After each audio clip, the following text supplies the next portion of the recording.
Hello listeners, Jordan here. I just want to let you know that you can listen to Nighttime early and ad-free on Amazon Music. Include it with Prime.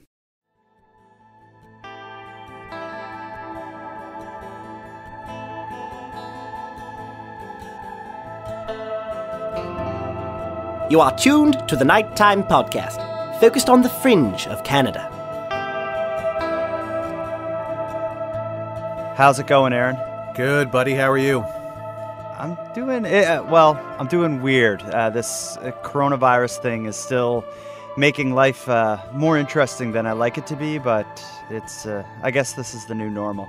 Yeah, I think that both of us try to stay away from trouble, and seems like the outside world is filled with trouble right now.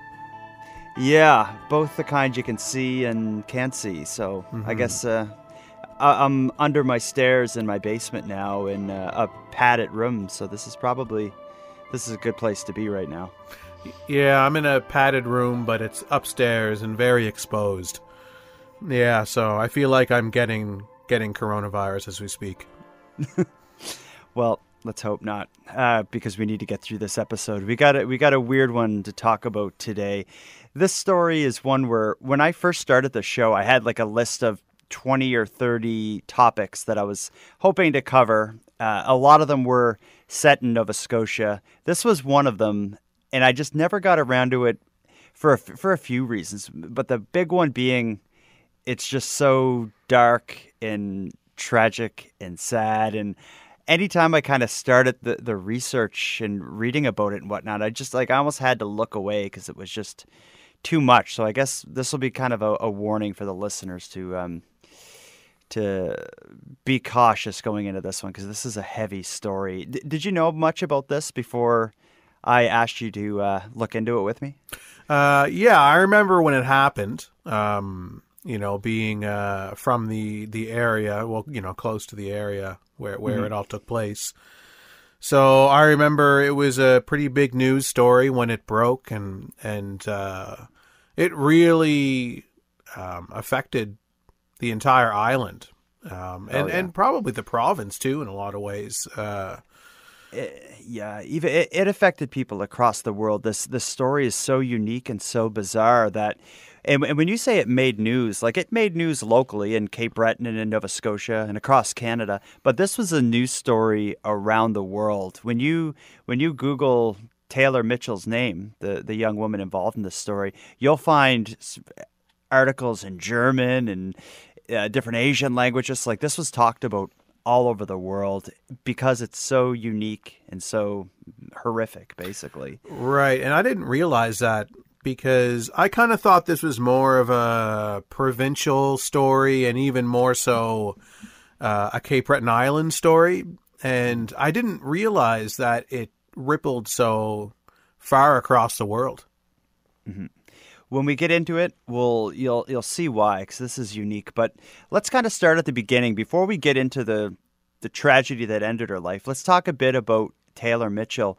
Of course, I nor you, I'm sure, have ever met her, but she's very much someone we would have crossed paths with in her younger years. Like, she was originally from Toronto, but she was in Cape Breton to perform. She was on tour as a musician traveling Eastern Canada. She had died just before her planned concert at Maxwell's in Sydney. I don't think we played in a band together, but I don't think we ever played at Maxwell's, did we? Not as a band. I played there a number of times solo. And I went there a lot too. I'm sure you've been there a few times. Oh yeah, yeah. And there was a good chance I would have been at her concerts, because on the weekend that was a pretty regular spot that we would go. Yeah, that was the era that we were around there, and this would have been late October of 2009. She was scheduled to play at Maxwell's, and never showed up. And basically, the news then spread that she had died tragically, the day before the planned concert. And just like you said, it's like I've seen a lot of people just like Taylor Mitchell who came through Sydney as touring musicians. So it's when I learned about this story and learned about Taylor's life and her history and her art, I just felt a bit of a connection because she's very much the type of person that I would have connected with. So let's talk a bit about her. Taylor Mitchell is what we'll call her, but that's actually a stage name. Her real name or her birth name was Taylor Lucio. She comes from a artistic family in Toronto. Her parents apparently were really into music and the arts. They saw to it that she would go to an art school. It was called the Etobicoke School of the Arts, and she majored in musical theater, which is very much up your alley. That's kind of your thing. Mm-hmm. Yeah, and it's while in going to school there and pursuing musical theater, she started to dabble more in the singer-songwriter style of artwork, and that's when she took on the last name Mitchell. I can only guess that it's to a tip of the hat to like maybe Joni Mitchell. That's where my mind went with it. But I was going to ask if you officially knew. No, I would be shocked if it wasn't, just because the style of music that Taylor played was, it very much seemed to like take inspiration from like a Joni Mitchell. Right. And I did hear an interview with her where she was listing some of the people who inspired her, and she did say Joni Mitchell's name. So I'm guessing that's likely where she took the stage name Mitchell. But regardless, she's known now and forever will be known as Taylor Mitchell. As far as her music career, which is what brought her to Sydney and what kind of set up the situation which would lead to her death, she found a musical collaborator in a vocal coach she had. His name is Michael Johnson. Initially, again, their relationship was he was the vocal coach, helping her learn to, master her craft of singing. Right. He helped her record an EP, like a short album, in 2007. But he saw the amount of promise that she had as a performer and a singer and songwriter, and it seems like he kind of took her under his wing, and he eventually would go on to produce her debut album, her only album, which is the one that she was basically on tour promoting. It's called For Your Consideration. Did you get a chance to check out any of her music? I actually didn't, to be honest. I thought about it, and then, because I wasn't familiar at all with her music. Mm-hmm. And I thought about listening to it, and I just didn't get a chance to get around to it. So I didn't actually sit down and listen. Yeah, well, it's really good. She's, as far as like a singer, she has incredible chops. Like I think she recorded that album when she was 19. It's very much country, pop folk country style of music. She can sing like anything, like it's nobody's business. And the album is again called For Your Consideration. You can find songs and whatnot on YouTube and see performances, recorded performances of her on YouTube. The album sounds pretty awesome. She had the producer put together a band to back her up, and the band is pretty much an all-star kind of band. It's people from, there was a musician who played with Ani DeFranco, a guy who backed up Ron Sexsmith, the Jim Cuddy band. So it's seasoned professional musicians worked with her on this album, and in the end, when you listen to it, it sounds like something, if you played it on the country radio station, it would fit right in, and Right. and a lot of people saw this, like Taylor Mitchell in life, right after the release of that album, was receiving basically universal acclaim. People who heard the album loved it, loved her singing, loved her performance, and people said things like her voice and her lyrics just kind of transcended her age, and spoke to a more intelligent mind than you would expect from a 19-year-old singer-songwriter. So this isn't the story of just an average person who died tragically. This is the story of an up-and-coming musician who really had the chance to be, a mainstream major artist. And basically, as soon as her album was released and she hit the road to promote it, her life was ended in, the most horrific way that I think you could even imagine. Yeah. And she was young when she recorded that album, because, she was 19 when she died. And So what would she have been, 17 when she recorded that album? I think she would. I think 18. I think she recorded it not long after that. Went on tour, and when she was 19, had passed away. I think she. I could be wrong, but I think she had turned 19 shortly before. She hit the tour. But to give an idea, it's like of her age and maturity and whatnot. Although it's different for everybody. But she had just got her license, got a car, and hit the road on tour alone, which is it kind of speaks to her independence. Like to go from Toronto to get your license, buy a car, and then drive to Eastern Canada alone to, perform at bars and nightclubs and whatnot. That alone is that'd be pretty intimidating for a young woman or for a young man or anyone for that matter. Absolutely. I didn't get my license until I was 29. And I remember the first time I even drove to Halifax, which is like a 4 or 5 hour drive. And I was like, I'm such an adult right now.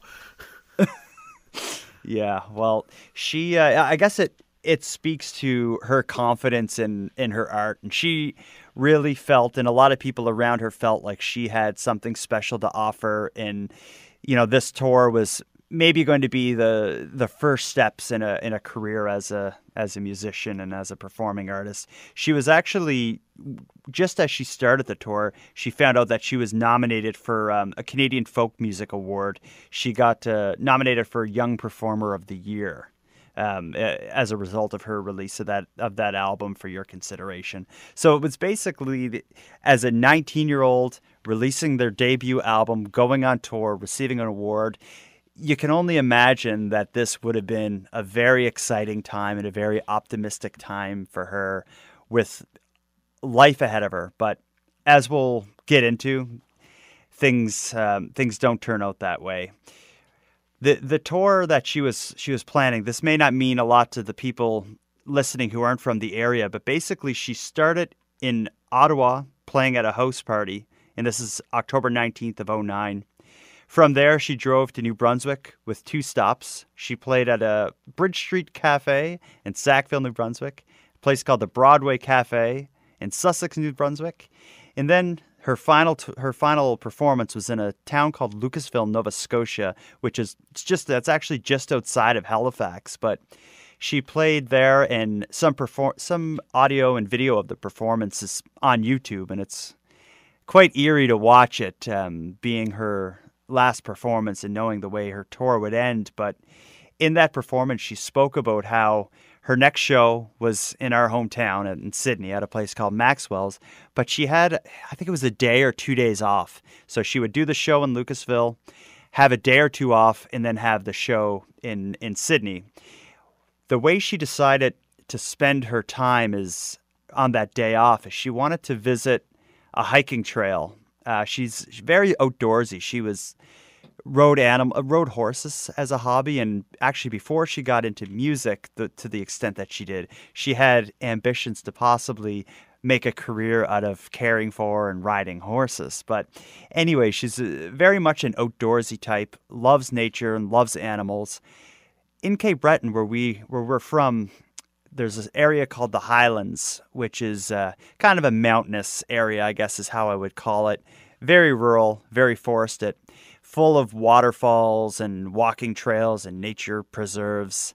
But one of the places, maybe even the crown jewel of the Highlands, is a walking trail called the Skyline Trail, which is a trail that, as you walk it, it's basically a big loop, but in the middle of the loop, there's kind of I guess I would just call it a sort of like a bridge or a boardwalk, except you're not on the water. You're like up in a mountain and you're overlooking, I think it's Bay St. Lawrence. So from the Skyline Trail, when you're on this boardwalk, you can kind of look down, see the water, and maybe even see whales. I'm sure you've been, I don't know if you've been on Skyline Trail, but I'm sure you've spent time in the Highlands, Aaron. Oh, yeah. Every summer we go up and we pick a trail to go on, and we do kind of the, kind of staycation touristy thing. But that spot that you talk about with the boardwalk, like when you Google images of the Skyline Trail, like that's the spot that everybody takes their pictures at.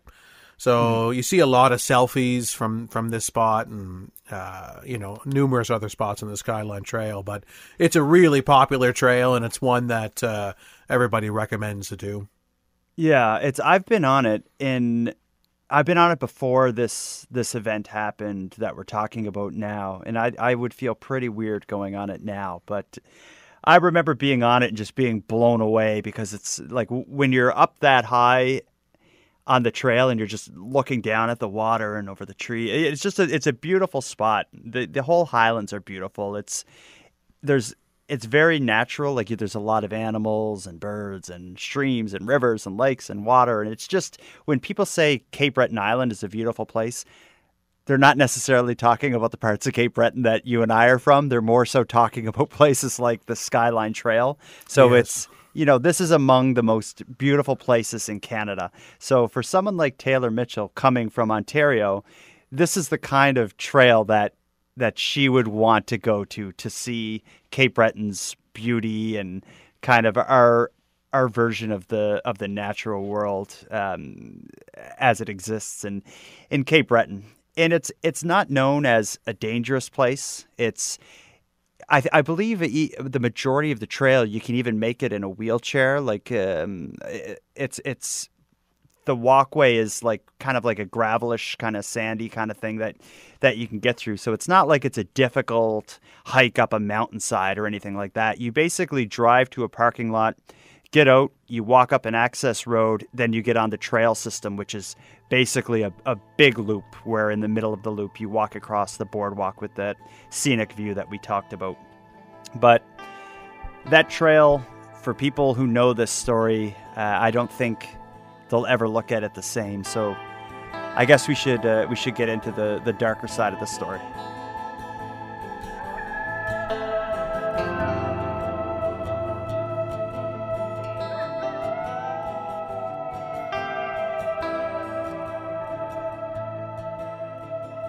As we had already alluded to, is Taylor is traveling alone on her day off, late October, fall, a beautiful time of year to do this. She decides to go to this trail and do the walk alone.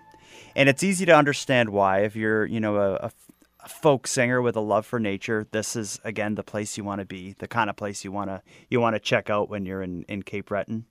She arrives at the Skyline Trail at about 2:30 p.m. that afternoon. She parks her car, she walks up the access road, which is a gravel road, to get onto the actual trail. She's walking through the trail, and as she's walking through the trail, she passes a pair of hikers from the United States. They're leaving as she's going in, so she crosses paths with them, and she kind of apparently they spoke to the press quite a bit, and what I've heard is they said hi and nodded at each other, and just did that friendly thing you do when you pass someone on a trail, Right. And they kept walking, and that ends up being the last time Taylor's ever seen in good shape, Right. is how I'll put it. Those hikers. Do you want to talk about what alerted them to a problem? Because that's kind of the next step in this. Basically, I'm not sure exactly how long after, but it was about 20 minutes after they passed Taylor. They about 20 minutes later, they heard screaming noises coming from back in the trail. So. And it wasn't like a normal kind of, screaming or noises that they were hearing. It was something definitely different that alerted them that something potentially bad was happening back in the trail. Yeah, I heard them describe it as it didn't necessarily sound like an animal. It didn't necessarily sound human.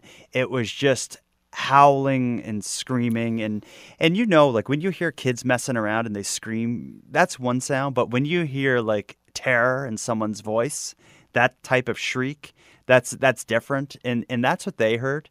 Immediately they thought of the young woman they had just passed 15 or 20 minutes earlier, but what they did was by the time they heard it, they were on that access road off of the path going towards the parking lot. So this couple basically ran up ahead to get to the parking lot where there was a payphone. And when they got there, they picked up a phone, called 911 to basically say something is wrong. There's someone or something just screaming bloody murder in the trail, and you need to get out here and check it out.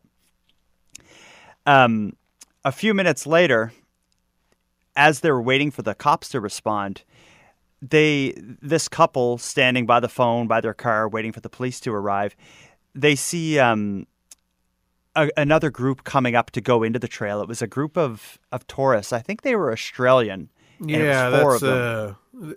In one of the documentaries that I saw, I think they had an accent that was an Australian accent that in the interview. So it seemed like, they were from Australia. At least one or two of them were anyway. Yeah, and they the Americans basically approached them and explained what had happened.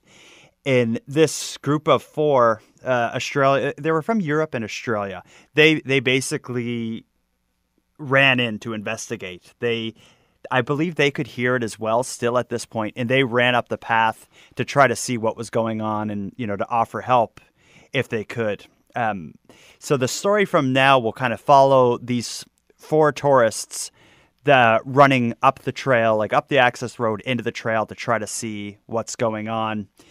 As they're running, they start seeing things that make it obvious that something is wrong. They first find in the middle of the path a set of keys just sitting in the open in the middle of the path. A few steps further, they find a camera. There's also a small pocket knife. And these are all just, a couple steps apart. They still don't hear anything. They're just finding these things, and it's, they're out of place, so it's obvious something's wrong. But as they get a bit closer, and at this point they're all yelling, like, is anyone there? Does anyone need help? Mm-hmm. They end up finding, I believe, bloody pieces of clothing is what really alerts them that something's wrong. They see blood on the tracks and see a little bit of clothing. I don't know what it was, if it was a piece of a shirt or what, but there was some kind of piece of bloody clothing. And at the point that they found that, they realized that they're standing near an outhouse, like it's a small building on the trail that you could go into to use the bathroom or something like that. That they would have these things like, I don't know, every so often down a long trail, there's going to be kind of an outhouse type bathroom to go into. Yeah, it's a little bathroom with maybe like a sink and a toilet or something. But as they get close, they see this building, they realize that there's blood smeared on the front door, and that's when, I wouldn't say panic hit them, but that's when they're realizing they're likely approaching like a murder scene, and they're probably thinking, is there some guy out here with an axe or a chainsaw or something? Because that's kind of what it sounds like and what it feels like they're walking into. And that would be like a pretty brave thing for them to be doing, kind of going down this trail, finding these items. Like, I can't imagine how freaked out they must have been. Or were they working off of adrenaline, or like, especially when they see, blood on this like outhouse style outdoor bathroom, and it just looks like almost like a scene from Friday the 13th or something.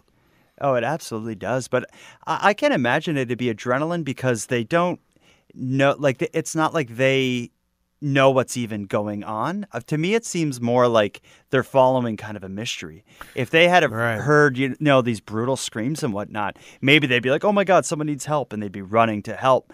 But in their case, they're just like, what is going on here? And they're finding the camera and, and slowly kind of creeping up. So I think it's at about this point that they're like, whoa, like we just stumbled into something that's dead serious. Like, what do we do? Yeah. Because, they're told going in, like, there's something bad's going down, something's going down in there. We heard screams, whatever.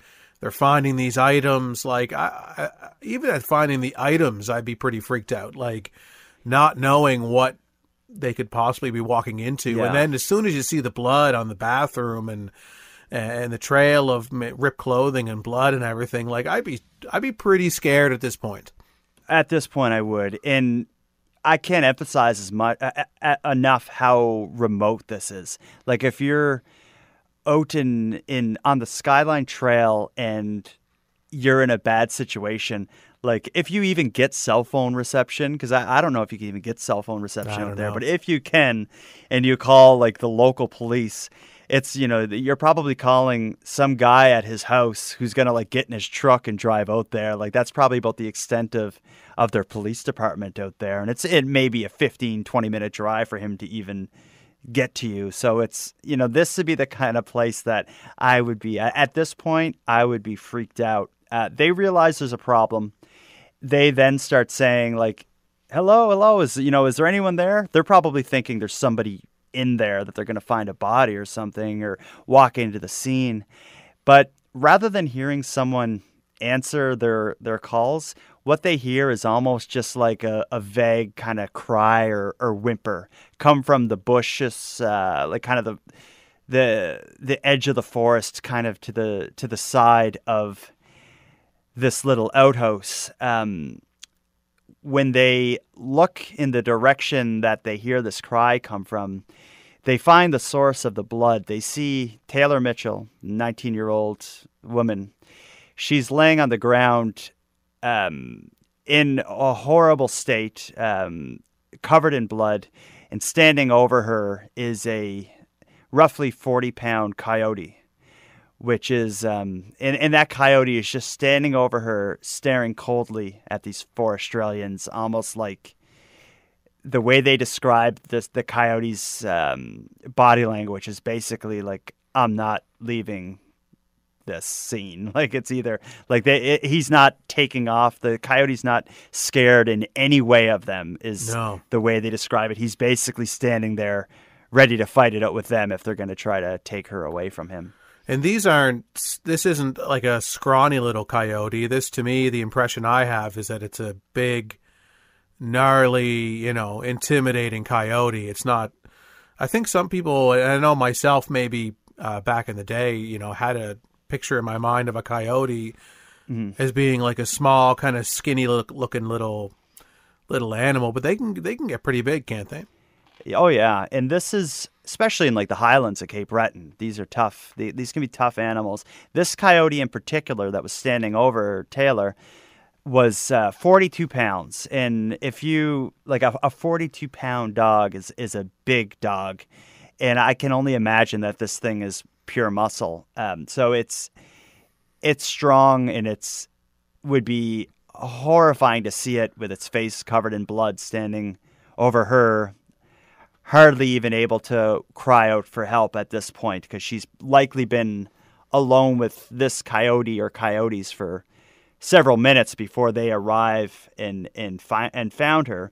Basically, their next step is to try to get the coyote away from her. So what they're doing is they're shouting at it, throwing rocks and throwing sticks, and the coyote's just not backing down. He's not attacking her or anything. He's just standing over her, guarding her the way a dog would if you approached its bone or something like that. And that's very unusual for a coyote. As a general rule, they're scared of humans. They'll take off. This one had no fear at all.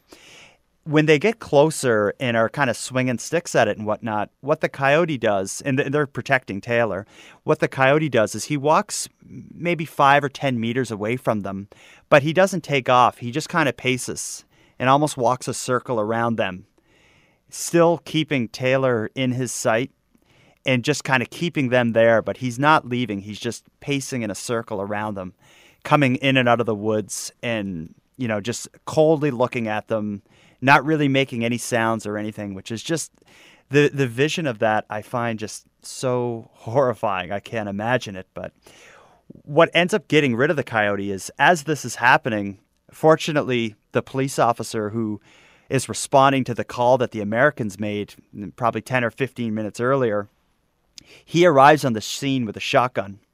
When he approaches the coyote, same thing. The coyote doesn't back down. He just stares the cop down, and the cop shoots him with a shotgun, which doesn't kill the coyote. It injures him, and the coyote takes off into the woods. And Taylor's whisked away into an ambulance, initially taken to a hospital in, I think it was in Inverness, just outside of Sydney. Yeah, I thought it was the Shedicamp. Yes, that's it. Yeah. Yeah, a small hospital. And she was, to give an idea of her injuries and the condition she's in, this'll kind of explain it. Is when an ambulance shows up, there's the two paramedics in the ambulance, and generally one paramedic will drive while the other one is in the back seat, or like in the back, not the back seat, but in the back with the patient. Like I had to go in an ambulance maybe 6 months ago because I had a kidney stone, and I had to get an ambulance to come to my house and collect me. But that's the way it was. It was one of the paramedics drove, and the other one kind of sat next to me, giving me the medicine and checking on me or whatever.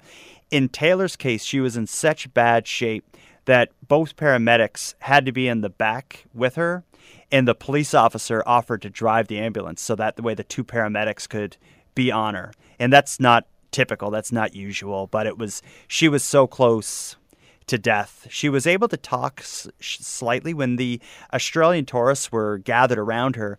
They asked her name. She said Taylor. She told them she was 19, but beyond that, I heard one of the Australians explain that he stopped asking her questions because he could tell how much it was taking out of her to answer them. So he basically just, comforted her and stood with her. But they took her to the Camp Hospital in the ambulance.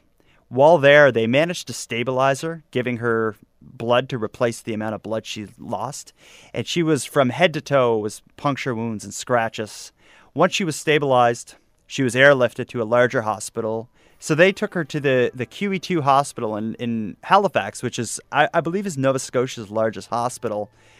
They had her mother come in from Toronto, and I'm assuming that call was, you got to get here right away because your daughter's in very bad shape. But sadly, just after midnight, Taylor succumbed to her blood loss and her injuries and had passed away several hours, about six hours after the attack.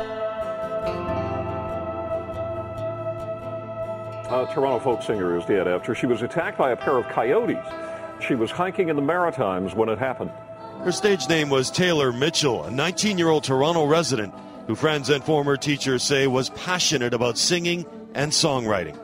Mitchell's promising career was cut short yesterday when she was mauled by coyotes while hiking in Cape Breton Island National Park. She died this morning in a Halifax hospital. Mitchell had just started an East Coast tour last week in support of her debut album. She loved the outdoors and was hiking alone when she was attacked. Another hiker heard screams and called 911. Mitchell was airlifted to a Halifax hospital, but doctors couldn't save her.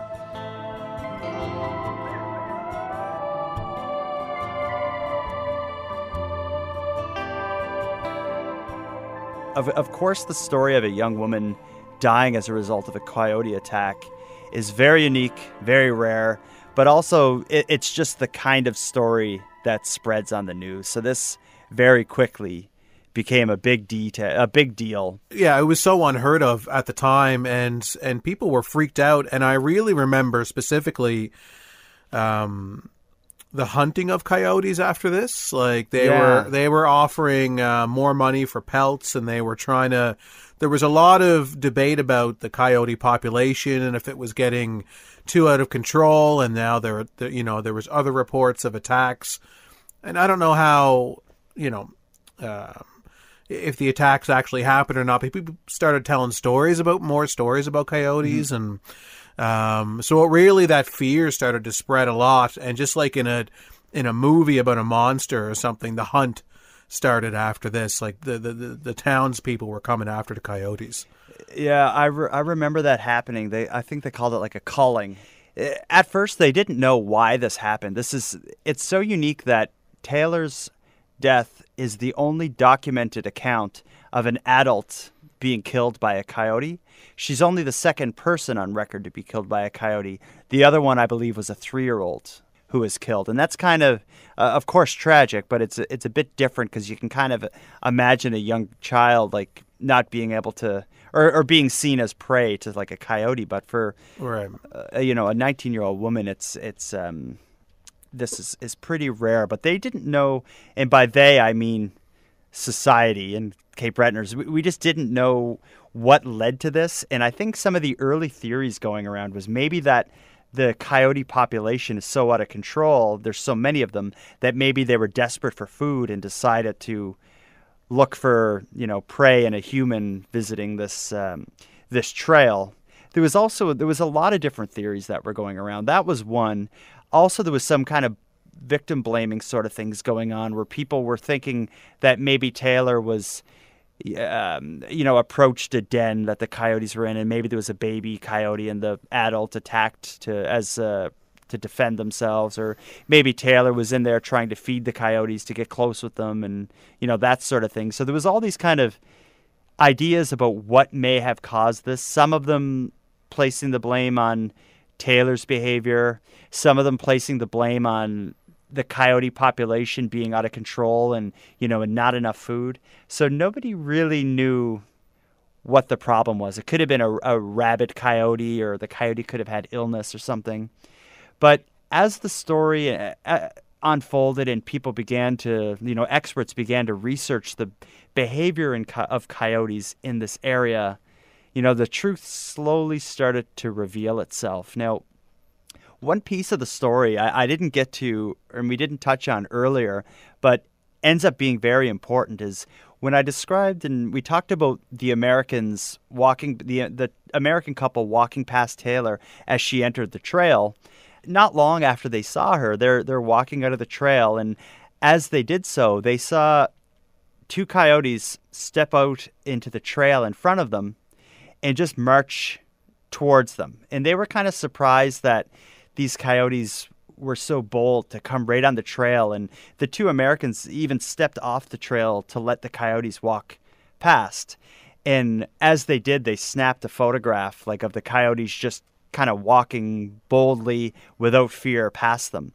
And I have that picture. I'm going to put it up, a link to it in the show notes, and you can see a picture of these actual coyotes that was taken by the American couple. And the Americans weren't scared of these coyotes. They were just more surprised that they were bold enough to come. And this ends up becoming a big kind of tip and lead in the investigation. And that's what I found surprising, that again, if I was walking a trail, and even before this, if I saw, a coyote, and especially if I saw two coyotes, even before this, I would have been super concerned about being so close to them, because the picture that you see, normally you can only get a picture like that from a great distance of a coyote. It's pretty rare to be able to be that close to a coyote to snap a picture.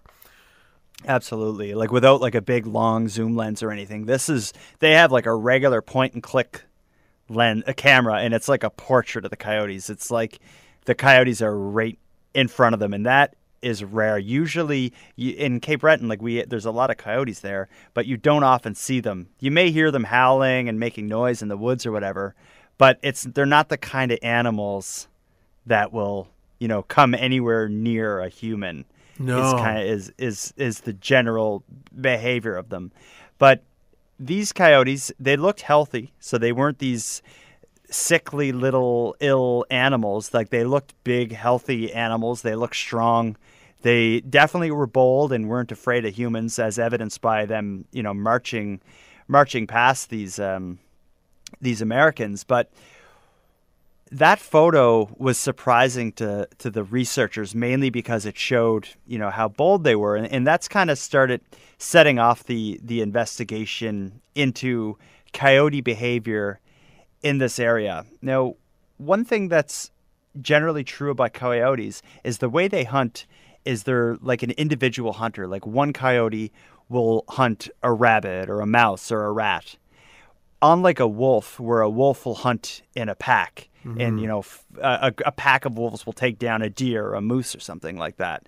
So generally the coyotes hunt the smaller prey, wolves larger prey.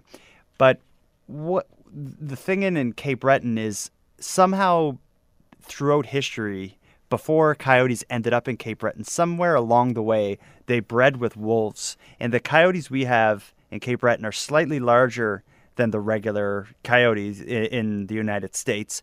But also the coyotes that we have are willing to hunt in packs, although they don't always do it. It's just they're very adaptable and they can hunt all different ways, but they will hunt in a pack. And when they saw the injuries to Taylor and the size of the one coyote that was seen near her, the theory was that there must have been more coyotes involved, as well as coyotes are very quick to imitate other members of their pack. So basically, if one coyote is very aggressive towards humans, the other coyotes in his family are likely to take on that behavior. So what they decided to do was hunt down the coyote responsible for Taylor's attack, the one that was shot by the police officer and likely survived it. But they also wanted to take down the other coyotes in his pack. So that set off a bit of a hunt involving traps and people going through the woods, I believe in helicopters, trying to find coyotes in this area to try to take them down and figure out which coyotes were responsible for it and investigate further. Did you get much into what they found? Yeah, like how many coyotes did they end up killing? Like 7, I think. 7 coyotes in the area. Like around a 5-kilometer kind of radius, I guess. That must have been quite a thing to be able to do. Like, I can't imagine, a needle in a haystack, or maybe it isn't. Maybe I'm just ignorant to it, but I would think that would be a challenging thing for them to be able to find the actual coyotes responsible. Especially like 5 kilometers, that's a big range. And when you're talking about, like in a city, if there was like, some animals in there, that's one thing. But out in the highlands of Cape Breton, that is thick forest. And that's a big area. And it would be pretty hard to find 7 coyotes. But that's what they managed to take down is 7. And I'm not sure if they were all part of the same pack or anything, but... I think just since they were in the same kind of area, it was thought that they must have been, but they got it right because they were expecting to take down the one coyote seen standing over Taylor, being responsible for it, as well as that coyote, the other members of its pack. But what they learned when they took the bodies of the 7 coyotes and did whatever they do to look inside the coyotes, they learned that it was actually 3 of them were involved in the attack. Although, that wasn't known at the time. It was suspected because the photograph that I mentioned showed 2 coyotes. Right. So one of the coyotes that was taken of the 7 had the shotgun pellets in it. So that was obviously the one standing over Taylor. Yes. And it also had unique markings on its legs, just the way its hair was on its legs. It matched one of the coyotes in the photograph taken by the American. So they knew that that coyote marching past the Americans eventually did go on to attack Taylor. Another one of the 7 coyotes had human remains in its digestive system. Yes. And that which is just horrible to think of. And absolutely. And then the third one, I couldn't tell exactly what they were saying by this, but it had markings or wounds that connected it to the scene. So all I can think of is, like, since Taylor had dropped like her keys in a pocket knife, maybe she managed to fight back and maybe they found some kind of injury. Like maybe there was a puncture wound from a key in this coyote or something. But maybe, I thought about too, maybe it's teeth, like maybe from markings on the body connecting it to the teeth or something. I don't know. I never thought of that. Just my mind went to like where she dropped her keys in that pocket knife. I can only imagine that she tried to defend herself, but who knows? It could have just been in the course of running. They may have fallen out of her pocket or something. But I guess it's irrelevant because it's 3 of them at least were involved in an attack against her, which really shows that this wasn't one coyote attacked her. It was she had to fight off a pack and unsuccessfully. So to consider more into the behavior of the coyotes, the one with the shotgun blast that was found standing over her, that was a male, thought to be the alpha male, the leader of the pack. And the one that had the human remains in its belly, which they believe was the one also captured in the photo along with the original or the first coyote we mentioned, was thought to be the alpha female. So the alpha male and female of the pack would be the the coyote's responsible for capturing meals to bring back to the family. So it's kind of, it paints a picture of these two coyotes on the trail conducting a hunt. And that's what it looks like had happened, is this was a very intentional, although bizarre and unusual, it seems like it's exactly as bad as it looks. And you wonder, too, in that picture, which was taken before the attack, you know, this is two of them kind of in the area. Like, I wonder what exactly those two are up to at that point in time. Like, do they already have, does the other one already have Taylor in their sights? Or I wonder how that all worked out. Well, the way I picture it is these two coyotes see this American couple, and maybe two large adults were just too much to take on, or maybe they just stepped out of the way of the coyotes and the coyotes just kind of marched past. An idea of this kind of perfect storm happening is when, if these coyotes approach Taylor, maybe she got startled and ran, which would have signaled the coyotes to, to turn it on and attack. Right. And that's one thing that, like, after this happened, you really saw a lot of signs go up, a lot of signage of what to do if a coyote approaches you.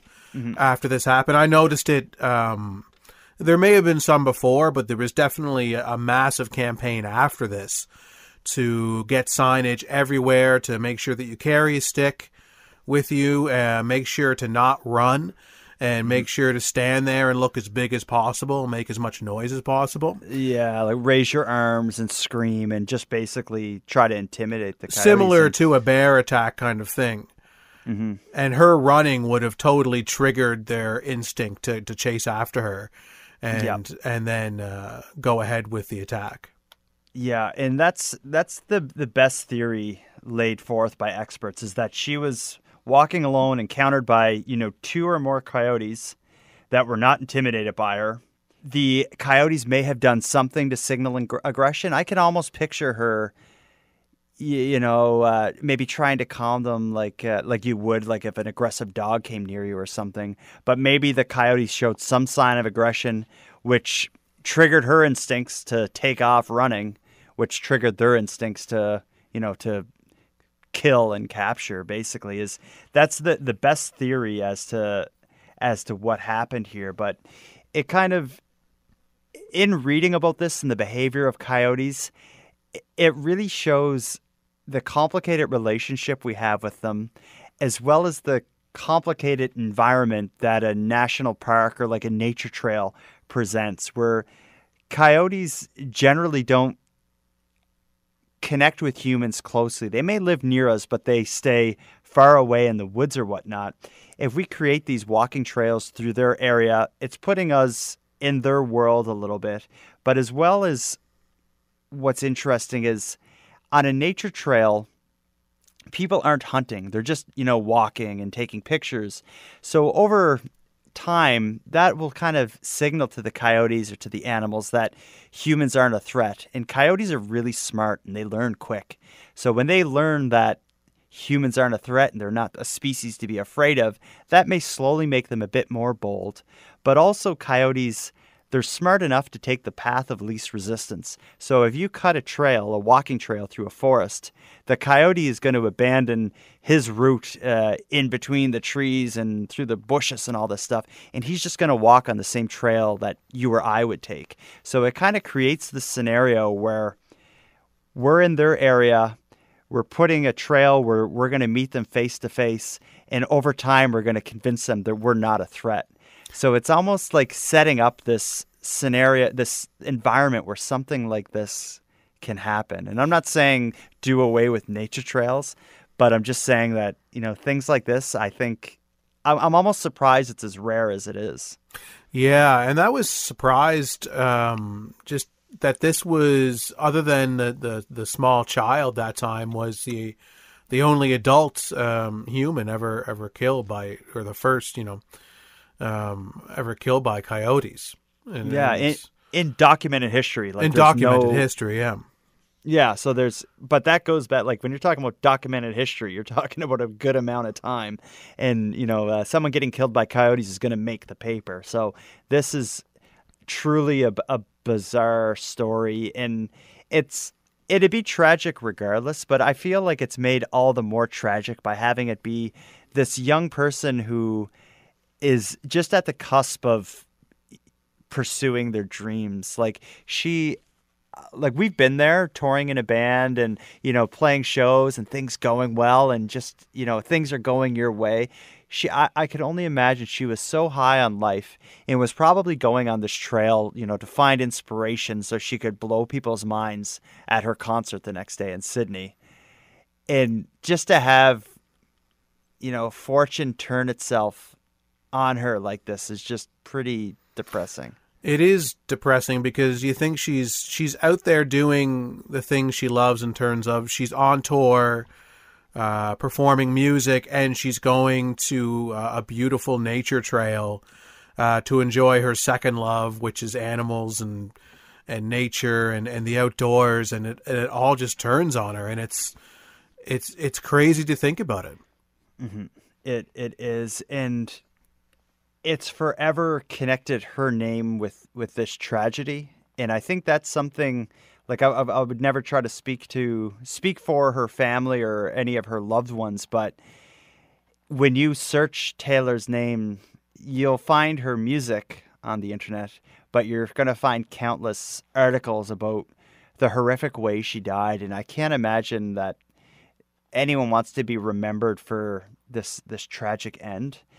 And also beyond that is, you had mentioned this earlier, is after her death, it kind of created a lot of fear towards coyotes, and it led to the death of countless coyotes. Not only were the 7 involved in this event put to death, but there was, hunters were taking down coyotes, and they were just many of them were killed. And Taylor is known as someone with just like a love for nature and a love for animals.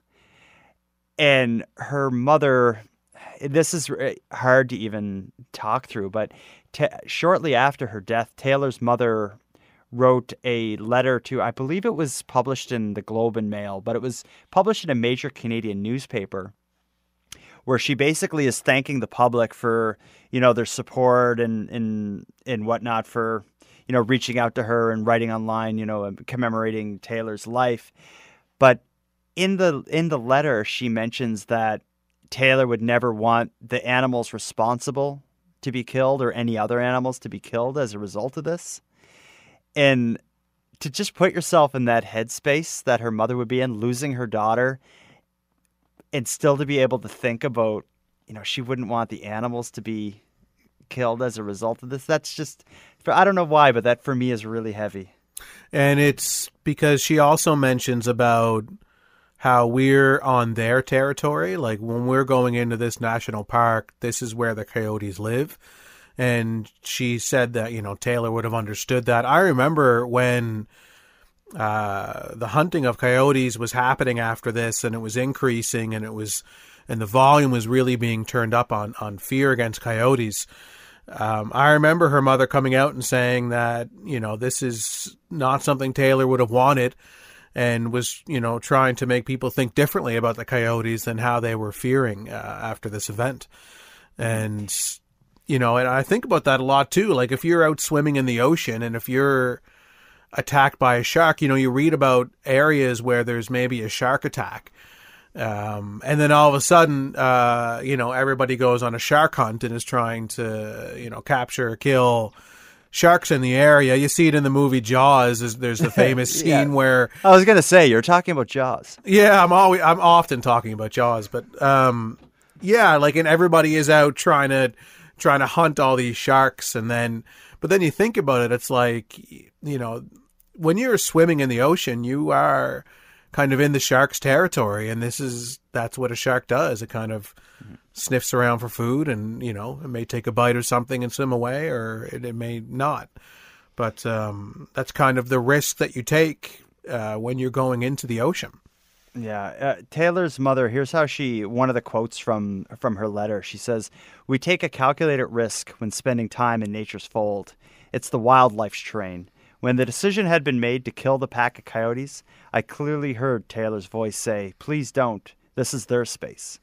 She wouldn't have wanted their demise, especially as a result of her own. She was passionate about animals, was an environmentalist, and was also planning to volunteer at the Toronto Wildlife Centre in the coming months." That's powerful to be able to, in the face of the loss of your daughter, to be able to say that. And yeah, I don't know. I could never put myself in her position, but I feel like my response would be like, I want every coyote on this planet destroyed. Oh, really? Like, I feel like I would turn to the dark side immediately. Yeah. I kind of hope that I would land in the same response as Taylor's mother, because I do kind of believe that notion of, the animals, that's their space. And when there's always that small risk that you're taking when you're going out into the deep woods, or you're swimming in the ocean, or whatever it is, that's their territory. And yeah, I get that. Like, I get your point. And like, I feel that way from my present situation, but I feel like if I was pushed the way Taylor's loved ones would have been, I just don't know if I'd be able to have that perspective. Like, I feel like I would just be so filled with I don't know. I just feel like I would just feel rage. But right. I think it comes from which sounds like they have a really extensive background in the outdoors and animals, and it seems like they have a really strong understanding of that. And I think because they seem educated in that area, that's where they would naturally go to understand that this isn't a cut and dry situation of evil coyotes. This is kind of nature occurring around us, and sometimes unfortunately we'll fall victim to that sometimes. Yeah, it's a tragic story. It's a freak occurrence. And I think in the end, what people, not that I try to have these episodes have any kind of message, but I guess the message for this episode would be check out Taylor's music to see what she was so passionate about and what she dedicated so much of herself to. And also have respect for nature and animals, yet be prepared. Like, I think, yeah, like, I can understand why she went alone, but I think, I don't think going even to a trail that's not dangerous and too rustic. Like, I just don't think going on a trail alone is a smart thing to do. Yeah, and it's reminded us of that danger, and you can see a big difference now when you go on a trail. Like, most people carry sticks with them, and the signage is all over the place informing you of what to do. So I think people are now more educated about it, and when they are going hiking, they're more prepared. Yeah, people locally, but I'm thinking if I went to the Skyline Trail this summer, I bet you I would find some tourists from somewhere else that didn't know about this event that are, out for a jog alone with their headphones on, running down the trail alone. Like, I just think when you're going into the woods, it's unpredictable, which is what makes it amazing. Like, when you're going out, like at a spot like the Skyline Trail, you're going into nature, you see the beauty, you may encounter, a herd of deer or whatever, or you may get a view of the water and see a whale. But at the same time, you could see some of the darkness that exists in nature too. So it kind of all goes together as a big, complicated, unpredictable package. And the best we can do is be prepared, I suppose. And right. Yeah. I want to thank you for joining Aaron and I in our discussion surrounding the life and the tragic death of Taylor Mitchell. This episode was a tough one to research and put together. The story of a young and passionate artist at the beginning of their life is something we all get excited about. But to talk through it ending so suddenly, so tragically, and so horrifically, that part's hard. And with that, we'll end this episode of Nighttime. But before we part, I want to end with some thanks. First, a huge thank you to Aaron Corbett for again serving as the nighttime co-host. Aaron, we're lucky to have you here. Also, a big thanks to Paragon Cause for providing this episode's musical theme. And lastly, but most importantly, a huge thank you to the listeners of Nighttime. Without you, this show would have seen the light of day many moons ago. And with that said, if you want more Nighttime, for about the price of a cup of coffee, you can access a separate feed where the episodes are posted a few days earlier than in the free feed and without advertising. But beyond the regular episodes, the premium feed also includes the popular Nightcap After Show, in which I and a guest climb a bit further down the rabbit hole. You can access the premium feed at patreon.com/nighttimepodcast. And with that said, I want to thank the newest members to the group. Stephanie H. and Virginia B., thank you for subscribing to the premium feed. And for anyone else out there who'd like to support the show but can't help financially, you can give me a big hand by telling your friends about me and by leaving a positive review on Apple Podcasts or whichever equivalent you use. If any of you listening want to stay up to date with my activities on or off the show, follow me on Facebook, Twitter, and Instagram. I use the handle @NighttimePod. If you have any story ideas or would like to give feedback on the show, I'd love to hear from you at nighttimepodcast@gmail.com. Now until next time, take care of each other, hug your loved ones tight, and stay safe out there. The Nighttime Podcast is written, hosted, and produced by Jordan Bonaparte. Copyright Jordan Bonaparte. Well, I met my producer, Michael Johnston, about 3 years ago, I guess, and we started talking about songwriting, and he got me to bring in and show him a few of my songs and said, I think this is something you should seriously consider. And I loved that idea, and we started just writing and talking about where we wanted this to go in what direction, and I made a 4-song EP about 1.5 years ago, showcased at a couple music conferences, gained enough momentum that I now went in to make the studio album, and hired some incredible session musicians who are all veterans in the industry, and came out with a really great product that I'm really happy with.